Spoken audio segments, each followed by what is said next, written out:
With an estimated market valuation of over $500 million, the project is the largest mining operation in the country's history. Over the first 13-year phase of the company's operations, the project is expected to produce over $250 million per annum of rutile, ilmenite and zircon oxides of titanium. This will push the total revenue generated from minerals in Kenya to $340 million annually after 1 year of operation, overtaking coffee to the fourth position as the foreign exchange earner. Kenya's exports are dominated by agricultural products. Over its lifespan, the mine is expected to generate over $300 million in tax for the government.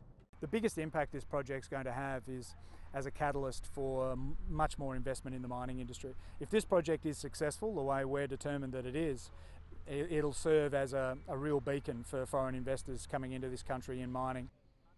The company has had to set up supporting infrastructure from scratch, building a processing plant, staff quarters and recreational facilities, an 8-kilometer tarmac road, a 42-kilometer power line, its own loading jetty at the Kenyan port of Mombasa, and a 9 million cubic meter dam for water resources.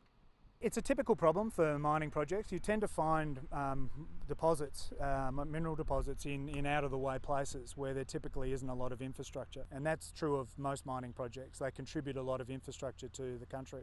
So I think the flow for quite a while is going to be mining projects contributing infrastructure to Kenya. To build the dam, the company had to move and compensate 116 families, while 383 households had to be moved for the mining operation itself and the various wayleaves that had to be acquired. The construction itself is no mean feat, with engineers estimating that over 146 million tons of material will have been shifted by the time the mining of the project is completed.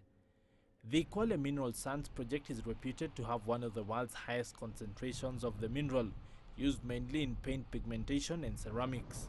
To develop some of the big iron ore projects that Kenya has, there's going to need to be an improvement in the rail infrastructure in this country. That's what's really going to open up those big bulk commodities in the future. Investors in this sector, though, are a worried lot, especially with new mining regulations introduced by the government that insist on a 35% local ownership. And what I found disappointing in that context was suddenly part of the policy, before it's been debated, being introduced by regulation, and in a way that's so vague that it's almost impossible to understand. With construction of the project infrastructure having commenced in October of 2011, first shipments of minerals are expected to start in early 2014. Over $310 million over 6 years sunk into a project of this magnitude right here at the Kenyan coast. Not a cent in return yet, but when the project does get truly underway, the impact on the general economy and the local community at large will definitely be worth the effort.